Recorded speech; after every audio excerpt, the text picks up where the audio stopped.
আছো তোমরা সবাই? আজকে স্নান টান করে এসে হঠাৎ মনে পড়লো যে না, একটা মিনি ব্লগ করি, তোমাদের সাথে গল্প করবো আর শেয়ারও করে দিই। তো এদিকে মা বানাচ্ছে হোয়াইট পনির। প্রথমে বাটার দিয়ে নিয়েছে, তার উপর পেস্টটা দিয়ে দিল, কাজু কিশমিশ কাঁচা লঙ্কা আর পোস্ত দিয়েছিল বোধহয় পেস্টটাতে। আর এদিকে আমি বানাচ্ছি সাইডে রুটি।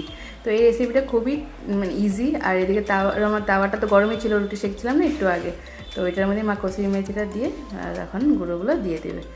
আর এটা আমি পনির এত একটা ভালোবাসি না, বাট এই টাইপের পনির বানালে কিন্তু ভালো লাগে। আর মিক্স ভেজে পনির যে দেয় দিয়ে বানায়, ওইটাও ভালো লাগে খেতে, তাই না বলো? রুটি বানানো আমার কমপ্লিট, আর হয়েছে ফুলকপি আলু দিয়ে ফ্রাই। তো সকালবেলা এখন খেয়ে নিব। সে কালকেরই ছিল থুর আর ভাজা, আর রুটি দিয়ে খেয়ে নিচ্ছি। এদিকে মা দিয়ে দিচ্ছে টিফিনে নিয়ে যাচ্ছি ভাত, পনির ওইটা। আর এই যে আমার লাঞ্চ রেডি গরম গরম।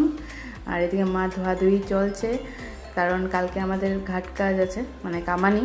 তো এদিকে আমার কাপড় টাপড়ও অনেক ধোয়াধুয়ি হয়েছে, সব ভাঁজ করে রেখেছি, কিছুই লাগাইনি। এদিকে দেখো মার মানে এই রুমটাতেও সব ধুয়ে দিয়েছে, সব খোলা আছে। দেখো পর্দা টর্দা কিছুই লাগানো হয়নি, পরে লাগানো হবে সব।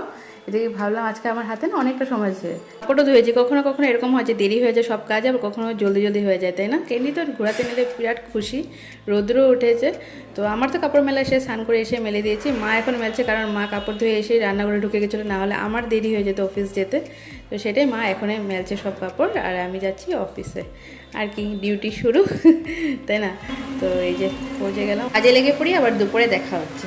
লাঞ্চ করতে তো চলে আসলাম। আর লাঞ্চে কী ছিল এটা সকালবেলাতেই দেখিয়ে দিচ্ছি তোমাদেরকে, বাট একটা কথা বলে চলতে। এখন যে একটা নতুন আপডেট এসেছে হোয়াটসঅ্যাপে, ক্যামেরাটাকে হোয়াটসঅ্যাপ ক্যামেরাটা অন করে তারপরে ক্যামেরাটা হোল্ড করে রাখলে দেখবে কিরকম গোল হয়ে চলে যায়। জানোই হয়তো অনেকে, বা যারা জানো না তাদের জন্য বলে দিচ্ছি, খুব মজার জিনিসটা, ইনস্ট্যান্ট ভিডিও করে দেওয়া যায়।